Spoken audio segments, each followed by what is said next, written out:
Welcome, everybody. Yeah. We're so glad to see you all here. Welcome to Yestermorrow, again, the community lecture series. And I'm Ace McArleton, and this is Jacob, Deva Racusin, and we're really glad to be here. So tonight we're going to be talking about high-performance natural building, which is what the two of us, both separately and together, have kind of devoted our professional lives to for the last almost a decade, a bit over a decade in the case of Deva, in the Northeast region. So come along with us as we walk you through our journey here. So climate-specific design is a topic that, as natural builders, we have found to be one of the most key things that specifically natural building needs to address as a sort of building community. Natural building has been really good at looking at the local and the community and at low non-toxic materials, but not so great at really considering climate-specific design. The same could be said for a lot of conventional building as well. This is something that we are really realizing is key, that unlike the sort of post-war boom that told us that we could build 2x structures and fill them with fiberglass, sheathe them inside them, and put them in Florida, and put them in Washington State, and put them in the tippy top of Maine, and they are all going to be fine, has led us to an interesting situation. And that's true with natural building as well. What we found, both of us in the landscape professionally in New England, is that most of the natural structures that we encountered and we worked on early in our professional lives were not designed with any sort of specific awareness of the climate of New England and the northeastern United States. So to just say it briefly, we're dealing with a climate that is both cold and wet. Thanks.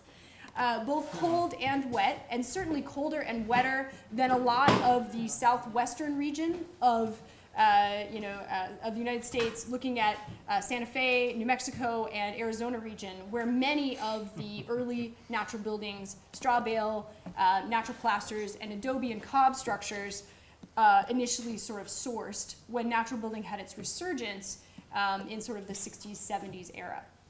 So part of what we have been really focused on is how to create and maintain and design for climate-specific natural structures that use the local and non-toxic materials that are so wonderful to be able to use and engage with, such as straw, such as clay, such as stone and timber, resources that we have abundantly in our region, but do that in such a way that it is actually effective in a cold and wet climate. So this is the question that we would like to address tonight. And one of the things that we focus on a lot, let's see, what is our slide? I'm trying to remember our slideshow now by head. We're waiting for this to load. Stand by, dead battery. What's the next one? Thermal performance. Oh, moisture balance. Moisture balance, okay. So we're gonna do this we're gonna see how well we can memorize this is gonna be a test. How well do we memorize our And lecture? we're back. Oh, and we're back. Oh, All right. moisture Here, balance, there we let me go. spell you, you're good. So we have an approach towards how we choose to work with these materials in this climate. So in talking about high performance, we're gonna define what we mean by performance shortly, but let's start with looking at moisture and thermal issues, because again, if we're talking about climate, climate respective building, as Ace was mentioning, we get very cold here and we get very wet here, and those are the two main issues that as natural builders we've had to adapt the traditions of modern natural building to accommodate in regards to our climate.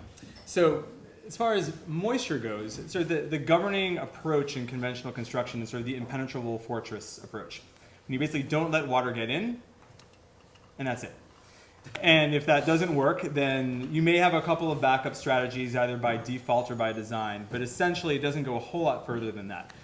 We've had to look really, really closely at how moisture acts in these buildings and how to deal with that in a way that is going to be successful for the long term.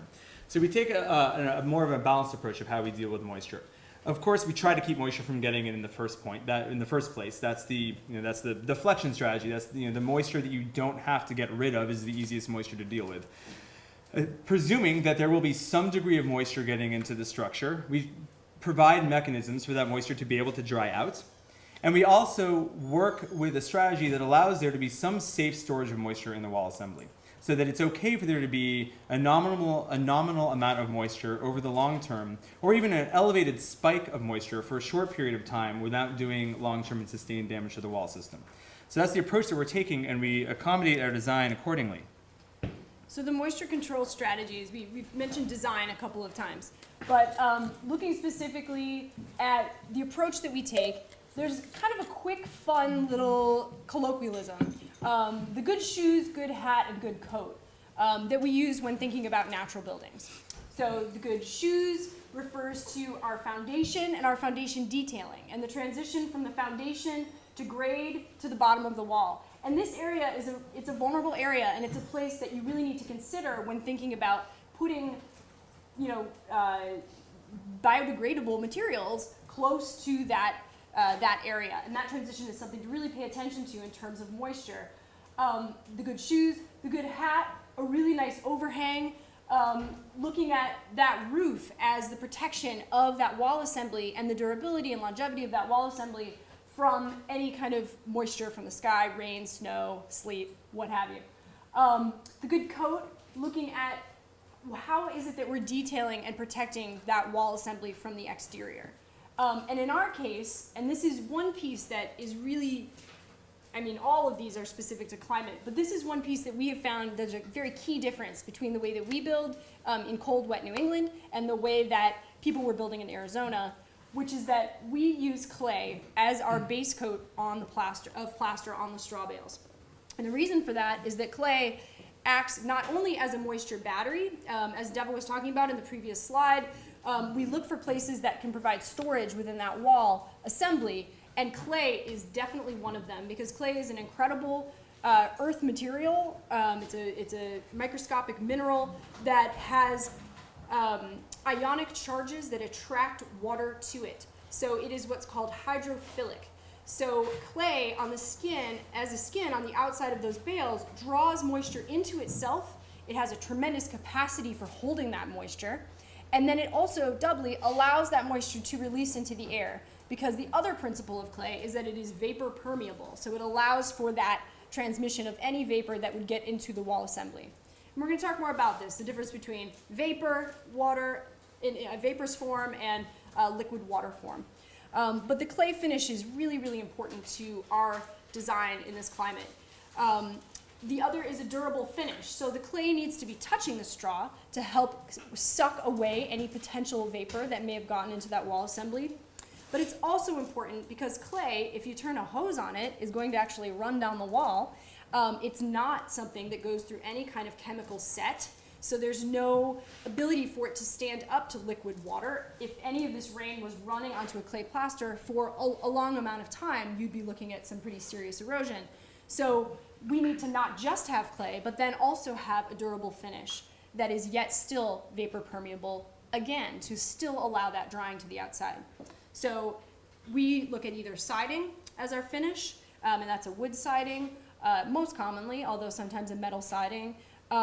And most commonly we use a lime sand plaster. And lime is another material that doesn't have the hydrophilic properties of clay, but is still very vapor permeable. So allows that wall system to breathe. And it's not air that it's breathing. And we're going to talk a lot about the difference between breathability in terms of air and breathability in terms of moisture. They're very different things. And a vapor permeable wall assembly is what natural building in our cold climate is sort of based on in terms of its success. So that vapor open assembly is then the third point of that good coat that we utilize in this climate. The good button, zippers, and belt is kind of our jovial addition to the colloquialism to draw our attention to all of the places where you are holding everything all together.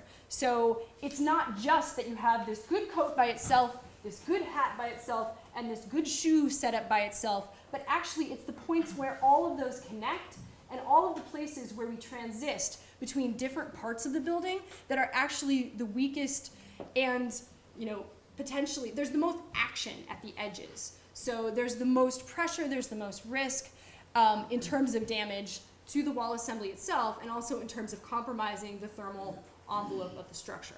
So we pay a lot of attention to that in this climate where we have a very demanding exterior climate. So we're asking our buildings to do a lot. We're asking them to sometimes be 70 degrees inside when it's minus 30 outside. And that's a lot to ask a building to do, regardless of whether it's made of natural materials or conventional materials. So we pay a lot of attention to air sealing at all of those edges and look at flashing, in terms of, again, the deflection strategy, flashing away any liquid water on the exterior of the structure. And then on the interior, actually, and the exterior both, we look at air sealing details. And we're going to get into that a lot. That's going to be a lot of what our study that you're going to hear about tonight was about. And then controlling construction moisture, which is kind of an obvious one, but just, you can get a lot of water into the assembly during construction phase. We try to minimize that. And that's something that's kind of unique to the world of natural building that a lot of conventional people that are familiar with conventional construction practices may not be able to anticipate. When you're plastering a wall as opposed to putting up drywall is referred to because of the fact that it's already dry in opposition to plaster, which was what its predecessor was, which is what the form of wall finishing we frequently do. Hundreds, if not thousands, of gallons of moisture are being pumped into that wall system during construction. And it's actually not a problem to mitigate that. It just has to be considered. Mm-hmm. And we've definitely seen cases where the primary reason that there was moisture damage in the building assembly is because there was absolutely no consideration whatsoever given to the fact that you have hyperloaded the structure with thousands of gallons of moisture during construction. And there was just no consideration given to the fact that actually needs to leave within a reasonable amount of time. So it may seem, somewhat obvious for those of us that are sort of well steeped in the technology of working with wet building assemblies. But it's certainly something that needs to be considered and managed, particularly if you're trying to build during the cold and wet portion of the year when your drying potential is low. If you can anticipate that's going to be the situation, you have to develop a strategy to mitigate that. So all of these things are things that we're considering in design and certainly as we get through into construction. So as Ace was mentioning, the thermal control strategy is similar to the moisture control strategy in terms of managing those transitions. And again, it's one thing to build a really great roof insulation system and a really great wall insulation system and having a really great air barrier along your roof, your ceiling plane, another great air barrier where your plaster is going on the inside of the wall. Where those things come together is quite frequently overlooked, or even if you have a strong intention in trying to get it right, it can be surprisingly difficult to get a long-term durable connection between, certainly with your air barrier, let alone your insulation. And just to stop back and give a quick definition of terms, when we talk about thermal control strategy, we're looking at addressing heat transfer using two primary different parts of the building envelope, which is basically what we consider the blanket that surrounds the inside of the space of your building. So you have your insulation, and that's dealing with primarily with conductive heat flow. That's heat moving through a material. And we're also dealing with an air barrier, which is primarily addressing convective heat loss, which is warm air migrating through the building. So the heat is moving through, the radiation would be the third form, and the heat's actually trying to escape our building in this climate all those different ways. And we're relying on this combination of good insulation and a good air barrier to really minimize our heat loss and try and keep as much of that heat inside the building as possible. And we'll discuss the details and the particulars, but suffice it to say, both those pieces need to be in place and they need to be continuous. And that sounds really easy, and it may look good on paper, and in the field and in practice, it can be an entirely different story. And that's what we're designing for. When we design a wall system or we design a roof system, we're generally not designing just a little section of the wall and a little section of the roof. We're actually designing these circles. We design the details. And those are the parts that need the attention. Those are the areas that need to be designed for. It's really easy to keep heat from going through the middle of the wall. It's where it comes up to all the edges that you really have to control. And the devil really does lie in the details in this instance. And the other thing really briefly to mention here is that a thermal problem very quickly becomes a moisture problem in this climate. And so when we're developing a thermal control strategy, we are thinking about moisture at the exact same time. When you lose warm air into your building, that warm air is carrying a tremendous amount of moisture along with it. And those two issues piggyback very closely upon each other. So we were just giving you kind of a quick sense of the things that we consider as natural builders when we're building natural structures in this Northeast climate. So we said to ourselves, you know, it all sounds really good, but does it actually work? Can we do it? And how well are we doing in our practice? So we decided to do this test to do an energy performance and looking at both moisture and thermal performance of straw bale buildings, specifically straw bale buildings, which were, we chose to focus on one type of structure, and we focused on straw bale structures coupled with timber frame, but we'll show you what that looks like in just a second. We performed these tests through February through April 2011 in both Vermont and New York State, and there were 7 structures that we tested. And we worked with a couple of different energy specialists to do the building testing with us, and then we both funded and authored the actual report. But we did this really cool thing on Kickstarter and actually had 33 community backers who helped fund this project. It was a really exciting project to be a part of. So this is a 3D SketchUp drawing of what the wall systems were that we tested. Pretty much very similar, all of them, all 7 of them. So what you're seeing is the straw bale here that's in between the primary structural frame, which is the timber frame post on the interior, which would continue up and connect to the rest of the timber frame. And then on the exterior plane of the bales, so this is a thickness of, depending on the orientation of the straw bale, either 18 inches or 14 inches, depending on which way you orient them when you put them in. In this picture, they're on edge, we like to call it. So this is 14 inches thick. So 14 inches out from the post plane, there is yet another light frame that supports just the windows and doors. So this is a non-structural straw bale installation. So the straw bales are not holding up the roof. There are some styles of straw bale construction where the bales do support the roof load, but in this climate we tend to couple the straw with framing, where the framing supports the roof load and the straw is actually acting as an insulative jacket to the building. Why? Someone shouted why. A number of reasons. I'll just answer it quickly. It rains pretty much potentially every single day in the summer. There's really difficult to predict periods without rain. So just on a simple practical level, being able to keep your bales dry while they're going in means having either a roof on, which then needs to be supported by something. So some kind of frame supporting the roof is a great way to install them without them getting rained on and wet, because the way to do a load-bearing building is to stack your bales and then put your roof on top of it afterwards.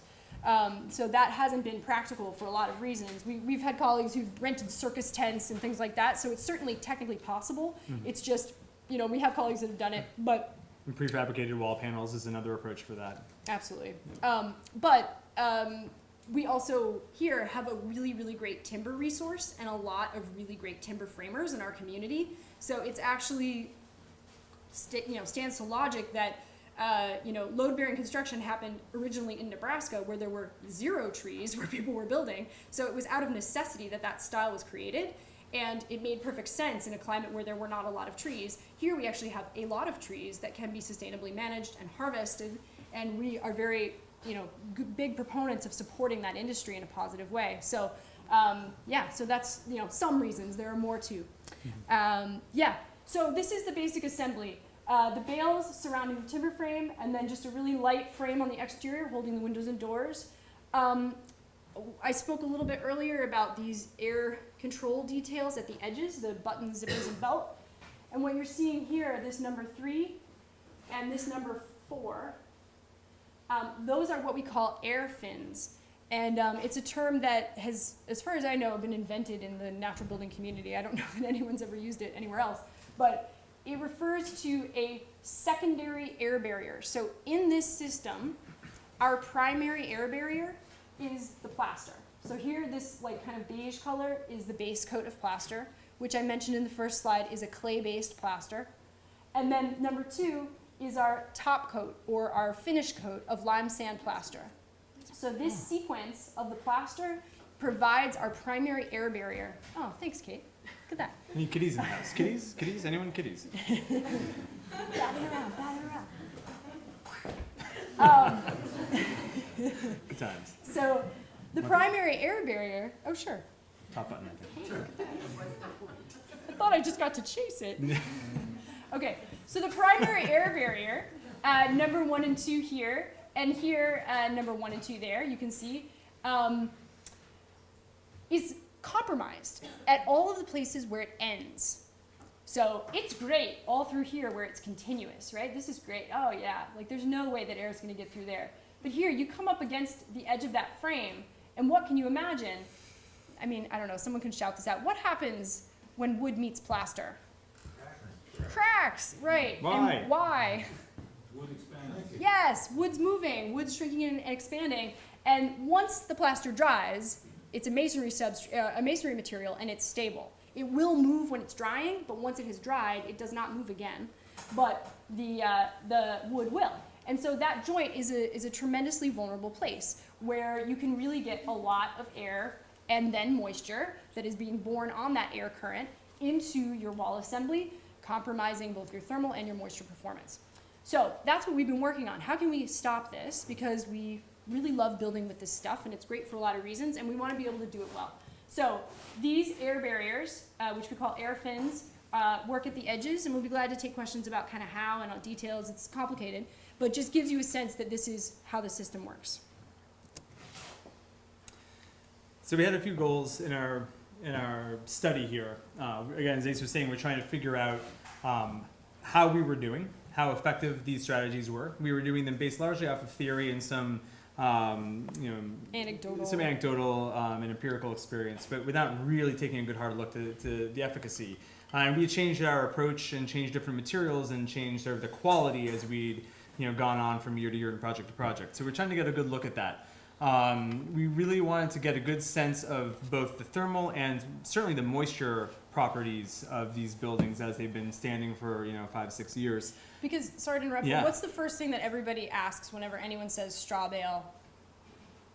Is it gonna rot? Exactly. Right? Like, Yeah. isn't it gonna rot? Aren't the bales gonna rot? Right. And So we everyone's heard wanted a to story know. of some poorly built building that has. Right. Not that there's ever been a conventional building that's rotted, but that's beside the point. They never rot. No.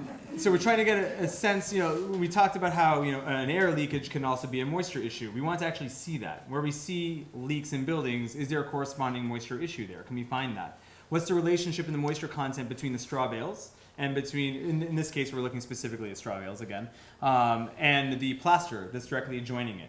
There's this whole idea of the clay plaster being able to pull moisture out of the straw and safely hold it. Is that actually working? Do we have evidence of that? So these are all the different things that we're looking at. And just to get a baseline. So again, we'd all been building this based largely off of theory and again, some basic experiential and anecdotal evidence. We want to see how are we doing so far so that there's sort of a baseline of relatively uninformed construction practice, knowing that when we can, working off that information, what level of improvements can be made from there. So just getting a baseline of performance of sort of where we're starting from as we look at this. So I'll explain pretty briefly sort of the different phases of our testing regimen. The first was to do a thermal imaging scan. IR stands for infrared. Infrared thermography is a technique of looking at the infrared spectrum of energy. It's basically this camera that you see Brad holding sees heat the same way that we see visible light. And so we were using this special IR camera to be able to look at the heat loss in the building, essentially, or to look at temperature changes on the surfaces of the building and then infer heat loss as a result of that.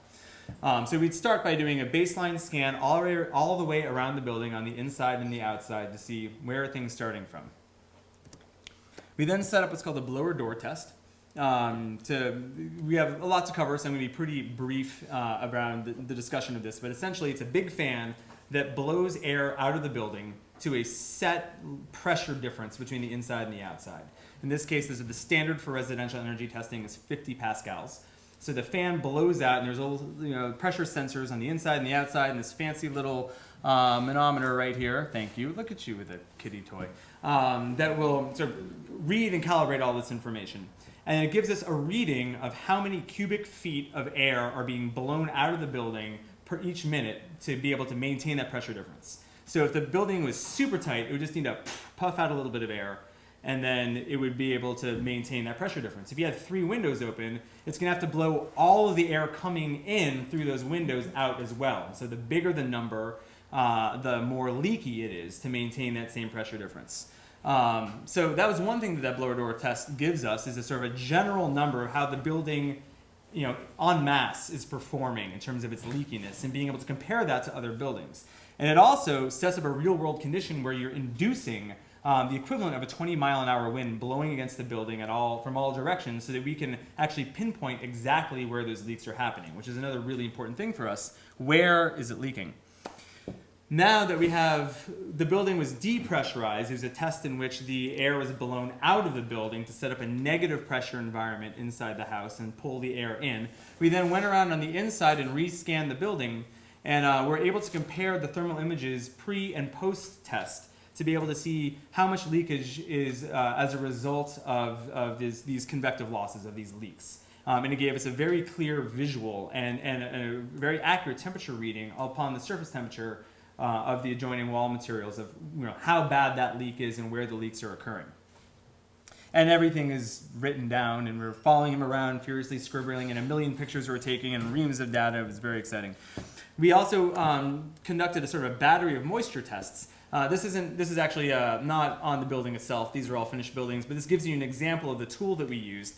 It's a hay probe meter, which is calibrated for hay, but is pretty darn close to straw, and gives us a percentage of moisture content of the bale. It's an 18-inch long probe with a sensor right near the tip. So we were able to take readings to the inside of the wall, just behind the interior plaster, in the center of the wall, and then close to the exterior of the wall, and take that in various points, from the ground up to the ceiling, on multiple floors and underneath different windows. Permission from the homeowners to drill lots of little holes and poke lots of little pokies and putty everything up at the end. And we got a really comprehensive, a really clear sense of how the bales are actually performing at that time. Oh, and we also performed pin scans onto the face of the plaster as well, so that we could get a sense of the moisture content of just the plaster itself, not just inside the wall system. Exactly. So it was a whole battery of information.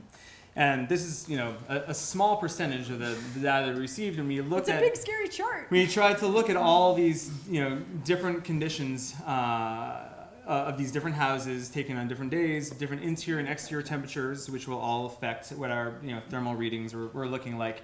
A lot of information. There's a lot more to be had.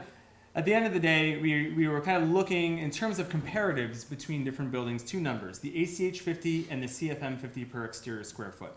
So to break that down, that 50 is referring to the 50 Pascal pressure difference between the inside and the outside of the building. So that's kind of the standard that we're looking at. The ACH stands for air changes per hour, and it's a volumetric comparison. You're looking at how many times the entire volume of the building is leaking out through these cracks every hour. So an ACH of 2.5 means that the 2.5 times the volume of that building is exfiltrating at 50 pascals, right? That can be, that number is tricky in that there's an argument that there's a penalty for smaller structures when using that metric, because the surface area of the building is proportionally large relative to the area that you're living within, right? So you can double the square footage of a building, but it's not going to double the surface area. However, the leaks are coming out of the skin. That's the area that actually, is doing all the leaking. It's that surface area of the building. So we got both metrics, because there's a move and another conversation that happens looking at the exterior square footage of the building. So those are the two different numbers. One is volumetric, and one is compared to the surface area, the exposed surface area of the building. So, because it's a little bit hard to look at this and really make sense of it, we decided to make a little bar graph so that you could actually see better what the results were. So the blue is the last one Deva was talking about, the CFM 50 per exterior square foot number. And then the green is the ACH 50 numbers. And then these are all the different projects running to here. And then here's the Vermont State Energy Code, which is measured at 5. And then the Vermont Energy Star program measured at 3. And the Passive House US standard at 0.6. So we wanted to be able to see how are our buildings doing compared to these other standards that are existing. So yeah, very interesting. So we can see here, Passive House, yeah, we weren't making near Passive House standards on any of these structures, nor had we tried for it. So you have to really try if you want to try to reach a Passive House standard. You're not going to just accidentally have it.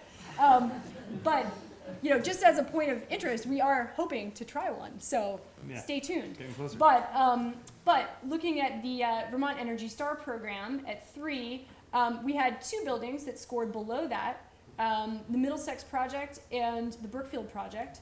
And then this is actually Newbury, right? Newbury was just above at 3.43. Anyway, you can kind of see how the spread happens. This one is really fun, and we can talk about that in the results, because I want to just present, in the discussion, because I want to just present the results, and then we can kind of talk about the whys and the wherefores from our perspective. And then the CFN 50, again, similarly tracks, although is slightly different, because the one, oh no, that's actually, okay, never mind, we're good. Okay. If you lined those up chronologically as they were built, Ooh. would you have a nice J curve? That is an interesting Or reverse question. J curve? Almost yes, but not totally. Yeah.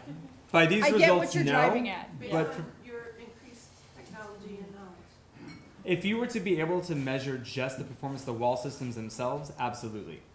And as we'll discuss in the discussion and briefly right now, some of the best performing walls are some of the leakiest houses overall.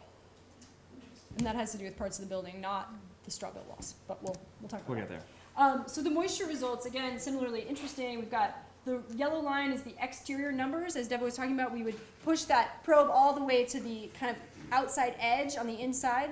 And so that one was the exterior yellow numbers.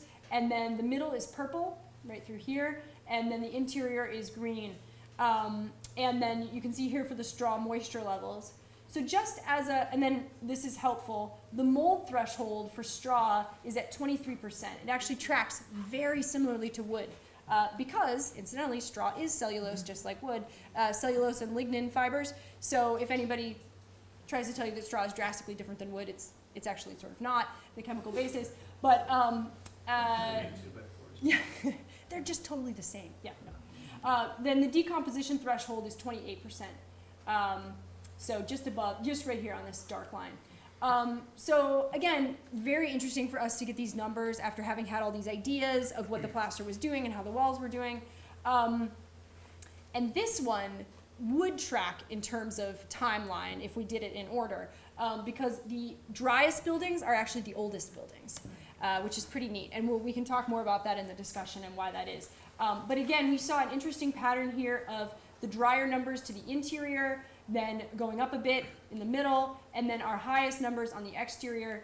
And it's also relevant, the time of year that we were testing was the spring, and there's a lot of vapor drive to the exterior in that time period. There's also a sort of bloom of moisture that occurs on the exterior coat of plaster sometimes, that time of year. And so a lot of times this number, we can track to that higher number to the outside. But it made us really excited because it meant that our theory about this is actually working in this one instance, and it's why we'd like to do more testing, but looking at that spread is something that we saw a pattern with in almost all our tests. I think this is the one that they track very closely together, and again are pretty dry there as one of the older structures tested.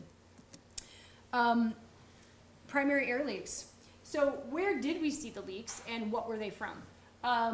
Around blocking between the rafters on the exterior is one thing that we really saw.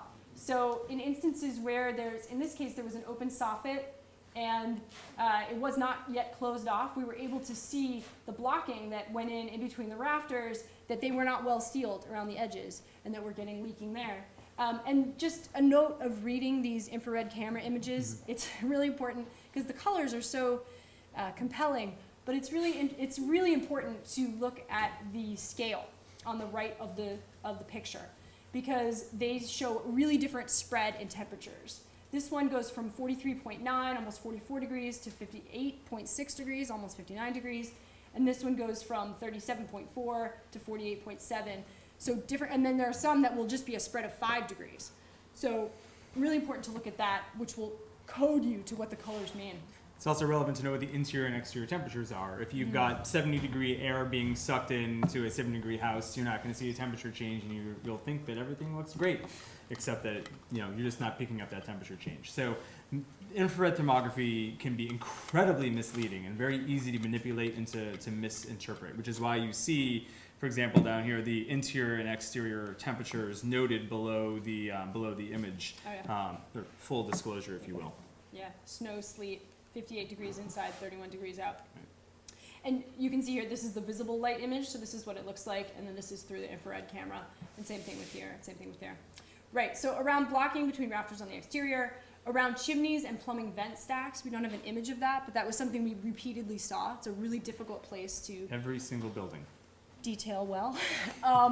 And then where tongue and groove ceiling and clear story wall paneling extend through the envelope to the exterior as soffit material, kind of a specific design build condition, but something that we saw that was really interesting. People didn't think about the fact that if you have exposed timber rafters on your interior, and then how am I going to finish that out? Well, let's just throw down some beautiful tongue and groove on top of it. It'll look really nice. When we're inside, it'll be this beautiful ceiling material.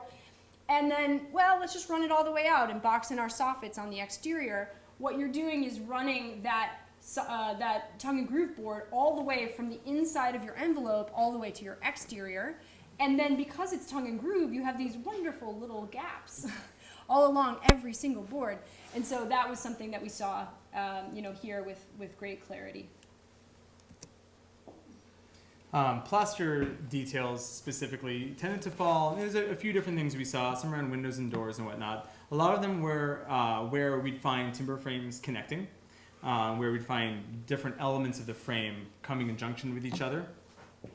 And then any place we would see timbers penetrating through the envelope. That was another pretty common situation. This bottom picture is a little bit confusing. If you were to all turn your head about 75 degrees to the right, that's the north wall there. And a roof. And it's the rafter along the top is the one timbered element that runs all the way through the building. And you can see it's a very, very, very difficult area to air seal, especially when you're talking about a green timber that is in the process of shrinking and drying. And again, just goes to show that when you're running, when you're perforating that air barrier, it can be a very difficult thing to control that joint, even if you try. But I will say that it's kind of exciting to see this. If you look at the field and the rest of these penetrations here, that we're not seeing very much air leakage there. And we had a hard time air finning and detailing those, and I'm excited to see that we don't have a lot of leakage there. You did a very good job. It's kind of a nice mix. Mm-hmm. And so to that end, you were asking, did we see improvements as we went along? And yeah, absolutely. The most, I think, two of the most recent buildings that we did showed the far fewest. Say again. Sorry, go ahead. Yeah, so it showed the far fewest issues with air leakage along the plaster edge detailing. And we were, as having built the different wall assemblies, we had a really good sense of the different transitions in different types of materials, the thoroughness at which we were applying caulk, the type of sealant that we were applying, et cetera, et cetera.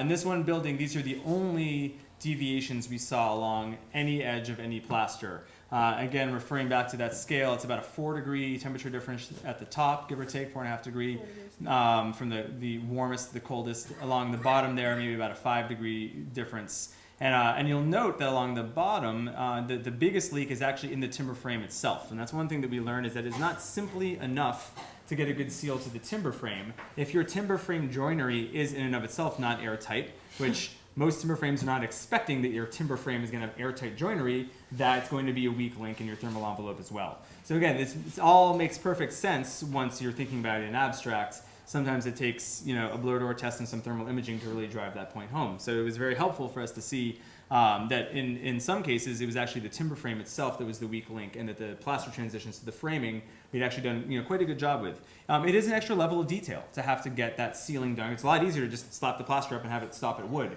It's more detail to have to prepare all that edge work.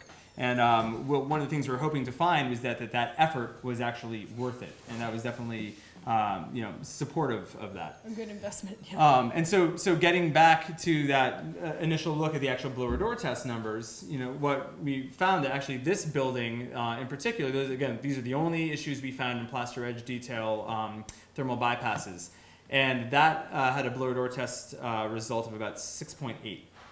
Also one of the ones that had the lead contractor through the tongue and groove paneling all the way to the outside, and big gaps around the chimneys and whatnot. Yep. So that brings us to the discussion, which we've been promising you.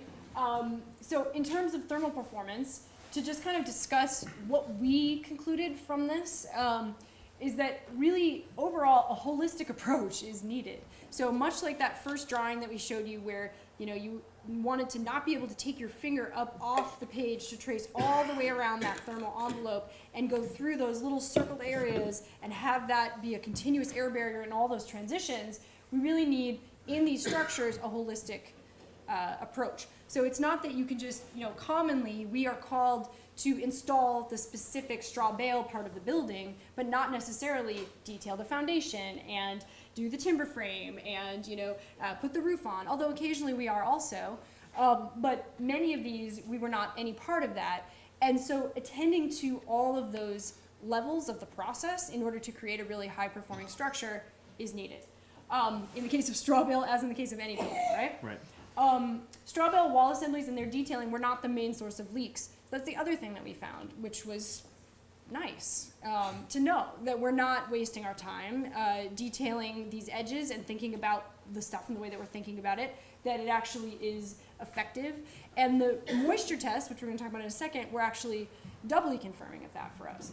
So those edge detailing efforts and all of that air fitting that we're doing are working. They are stopping bypasses at places where the wood and the plaster would separate and that primary air barrier would be compromised. We are actually succeeding by installing these secondary air barriers.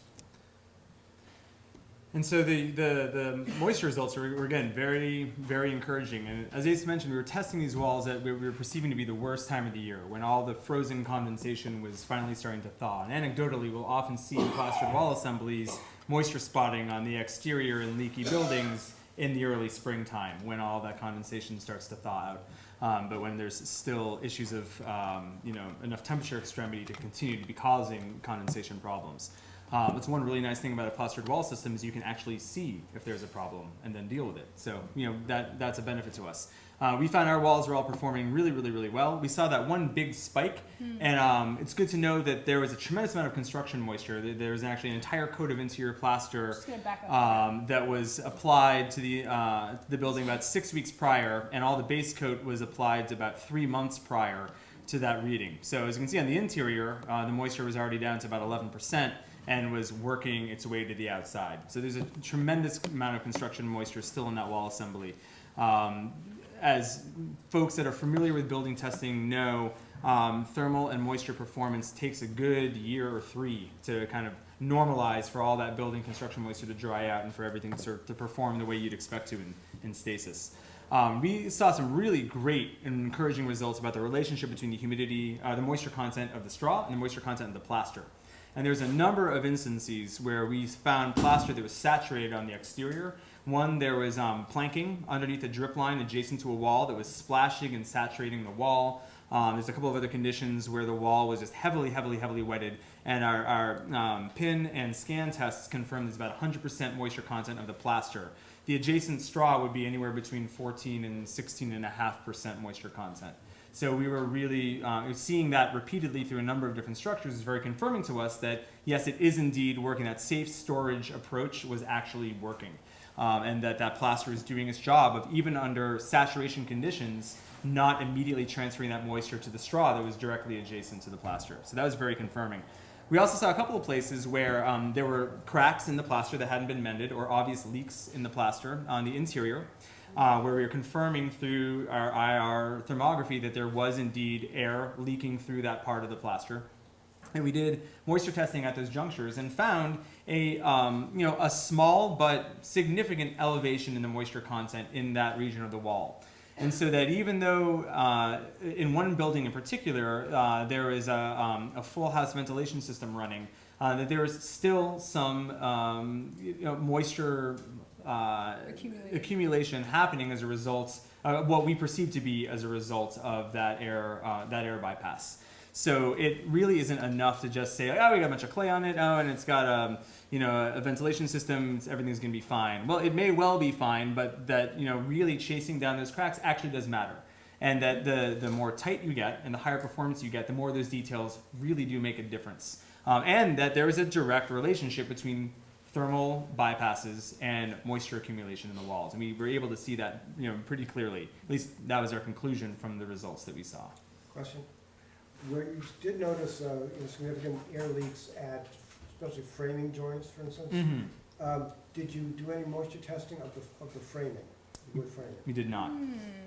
That would have been interesting. That would have been interesting. Yeah, where it's cold, the moisture content could rise. Yeah. We'll put that on our list. Yeah. That's good. Next time. Yeah.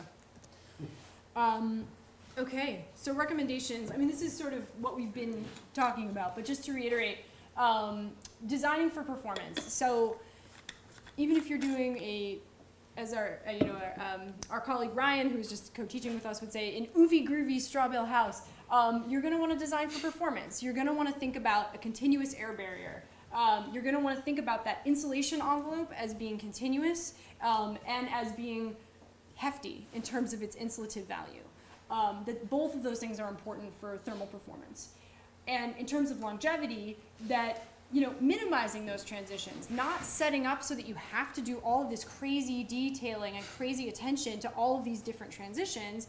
But since we know that this is a challenge that these buildings are being put to in these climates, just go ahead and make a design that's going to be clean and smooth and work well with doing this level of detailing.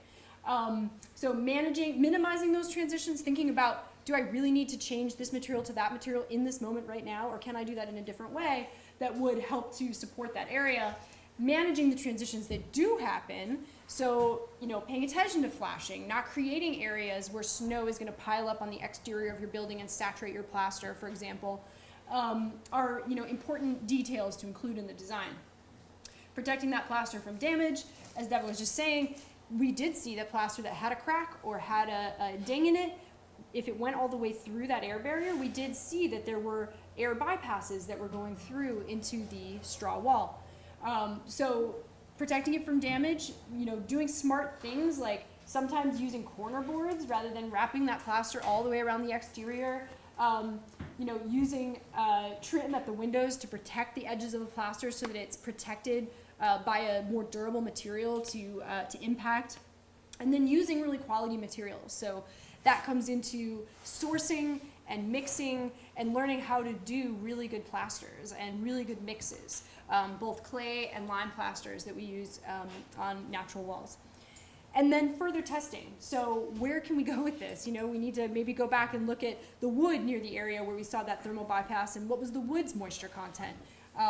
We want to look at lots of other things, aspects of that, of the walls and of the structure. It's important to note that all of these results are really a snapshot in time, right? They're one look at the building as it was performing at that time on that day. To really get a very, very conclusive understanding of how these buildings are performing, we need long-term and real-time data accumulation. So we're looking at ways and technologies of being able to embed sensors in walls and be able to evaluate the performance of walls over time. So all the conclusions that we're drawing are really drawn off of a very limited and specific data set. And so that's the next wave of this will be seeing how these buildings perform over time. Did you make that critter test too? Say it one more time? Did you make that critter test? Did you check if there were mouse microbes and stuff like that? We didn't see any evidence. We didn't do any formal testing, but anecdotally from the owners, it's actually it's generally not within those wall cavities, especially specifically talking about these straw bale wall cavities. Not really hospitable for critters. Too much stuff in there and not enough air is the short answer. Yeah. So we're very excited to see that both from a moisture durability standpoint and a thermal performance standpoint, these natural wall assemblies were really performing pretty well, all things considered. We have also noted that there are some specific benefits that these materials offer in terms of achieving high thermal performance and durability.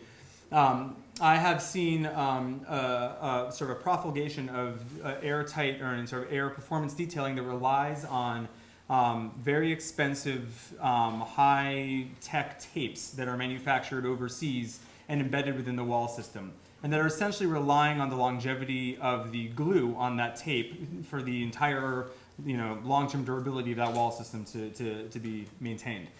Which does not instill a tremendous amount of confidence in me in terms of how long that glue may last within the center of a wall. And certainly the ability to be able to identify whether or not there is failure and then be able to remedy failure does not strike me as a particularly resilient system. The one wonderful thing about plaster is that it's visible and inspectable and repairable. And any of the bypasses that we saw would be able to be repaired, at least remedially, within seconds in a tube of caulk.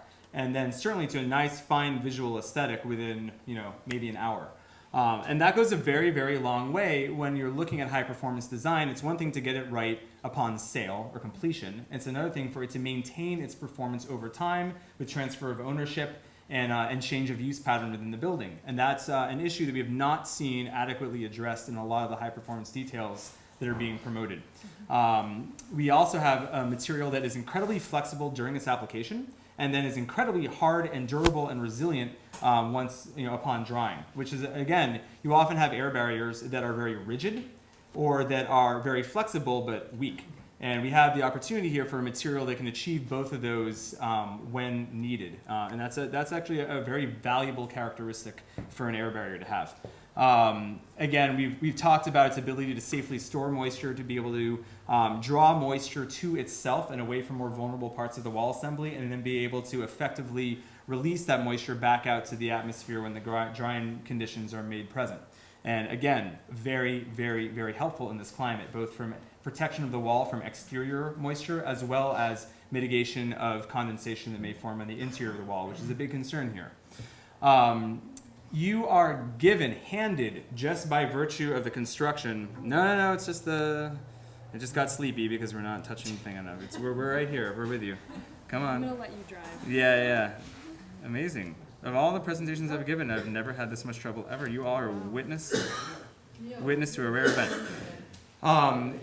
Quite often, if you want a lot of mass within the interior of your envelope, which is a strategy that can be used to help retain heat and improve comfort levels and control heat loss within a building, it's often an expensive addition, right? You're often finding ways to build in extra mass, frequently at additional cost. By virtue of this wall assembly and these types of natural wall assemblies that rely on plaster as the air barrier, you are inherently building a very significant amount of interior mass into the building. And so that just comes part and parcel with all the other benefits in terms of aesthetics and vapor control and air control that you're getting with this assembly. Acoustically, it's great, and the thermal performance, everyone always asks that question, has been tested by Oak Ridge National Laboratory to be about an R28. There's some questions about the accuracy of that test based on a number of different factors. That's sort of the commonly accepted number. It's generally perceived to be a somewhat conservative number. And we've worked with a series of different designs that give easy opportunity for a hybridized system in which additional layers of insulation can be coupled if you're looking for a particularly super insulated envelope without adding a significant additional cost. We can discuss those more advanced designs later for those of you that are interested in geeking on envelope construction. So that's all great. Basically what we were doing was saying, let's take this thing that green building is really good at, which is looking at this one particular type of performance, just the thermal and the moisture performance of a structure, and look at our buildings, these natural buildings, through that lens and see how are they doing. So that's what our test was about. In our work lives, and in our daily lives, we work towards actually expanding that definition of performance. So performance should not, to our mind, just be about the thermal and moisture performance of your structure, but also consider many other factors surrounding that entire building, the occupants and the people that are within it, the people that helped to create the materials that went into the building, where those materials are going to go at the end of its lifespan, how people feel when they're in the building, how they felt making the building. So natural building redefines the concept of high performance to include consideration of the materials used throughout their entire life stream, including how the materials and the methodologies with which they are applied affect the people and communities involved, as well as the broader ecology over time. It's not always that you get to quote yourself in your own slideshow. We had a lot of fun with this one. We're like, wow, we wrote that sentence and now we get to put it up there. but really, this is the cornerstone of what we'd like to focus on in this discussion around natural building, and how we can really push all of us forward around all of these definitions of how we can live in a better world, because really that's what this is all about. So the philosophy of performance. So there's a movement within the green building community to embrace this idea of resilient building. Essentially, we're accepting the fact that mitigation of climate change is a ship that sailed, realistically about 30 years ago, and that the impacts of climate change are actively upon us and are represented both in Vermont and throughout the globe. And we have to be able to figure out how to design these buildings to be resilient in the face of dramatic climate shifts, both over time and within very short instances such as droughts and floods and severe storms. What's interesting about the word resilience is that it implies a maintenance of the status quo in the face of stress or in the face of disruption. And that's kind of indicative, was looking around for a good picture and image of resilience, and this one kept popping up here on the left. And it's actually kind of appropriate. There's this big storm, and there's this great house, this big house with all the lights on. Able to maintain the same quality of life and lifestyles without any impetus towards change or adaptation, and just that maintenance of that status quo, which is a really important priority to be able, in some sense, to make sure that we're not really suffering as a result of the changes that our built environment is facing, but that we can still be comfortable and still be sheltered and still be safe. What we're arguing is that it is not simply enough to maintain the level of, or the form of construction and habitation of our construction that we have been doing for the last 100 plus years, but to take this as an opportunity to be able to recreate and co-create a better way of living and a better relationship with our built environment. And so this idea of regenerative construction or a regeneration approach towards the way we're building, we are taking a crisis as an opportunity to recreate and to create something even better than what we walked into that crisis or the conditions that created that crisis in the first place. Speaking of which, do you know of any straw buildings that have gone through a major flood like we had here last year? And how they survived? The question was about if any straw bale structures have gone through floods and how they've done, and if we know of any. Not right off the top of my don't. head. No. Yeah, we can look into it. So one common strategy, which is a very appropriate one, is to use, to try and build, this is maybe partially what you're driving at here, is to build in ways that are going to be resilient to floods, right? Using materials that are going to be flood safe. So one strategy for that is specifically within the materials themselves that are not liable to, to immediately deform or to retain moisture and be damaged by moisture over time, such as the use of foam, steel, concrete. And of course, foam we could know doesn't degrade in the presence of moisture because foam is actually floating throughout our ocean systems, right? And is quite happy and safe and doing well in the ocean. So, yeah. Yeah. And we'll be around for hundreds of thousands, if not millions of years. So we're fine with durability as far as at least that component of the insulation system is concerned. Our general approach to this is that it is a really important and critical stopgap and sort of bridge approach to protecting the buildings that are already built in places that they shouldn't be built, or are built in places that are different than they were. Places that used to be 100-year floodplains are now 20-year floodplains. And so certainly those buildings, it's not as simple as just picking them up and moving them. So this is a good stopgap approach. However, we pretty unapologetically feel that continuing the proliferant use of petrochemical-based materials and high carbon input materials as a long-term strategy for resilience and sustainability is flawed and cannot be sustained and is not a strategy for resilience or sustainability in the truest and deepest senses of the terms. So we want to do better. We want to be able to take the ideas of longevity and durability and move further with them than just using foam and concrete. And again, looking at that notion of, for example, let's look at plaster again and using that similar example of it being this repairable, inspectable material. not only is it something that can be easily and readily maintained over time by different occupants and in different use patterns, it also utilizes materials that are incredibly accessible, skill sets that are universal, and within a framework that is inherently democratic and accessible beyond the scope of any given corporation or any given subsidy. And that's really important. If we're actually talking about sustainability beyond, a mortgage life, then we're going to have to use technologies that can be replicated under different economic structures by different people as companies rise and fall and as technologies grow and shift. What we have here is the ability to create, durable, maintainable structures using low impact, highly accessible, low skill, and abundant materials. That brings in a deeper level of longevity and sustainability than was commonly seen in, again, to use that same example, the highly technologically advanced German manufactured high performance tape. That tape may not be accessible to us forever, or you may be looking at other materials that are skill or industry or technologically intensive that may not be as accessible to us 30 years from now once the climate has shifted and the oil economy has shifted as to what we're taking for granted right now.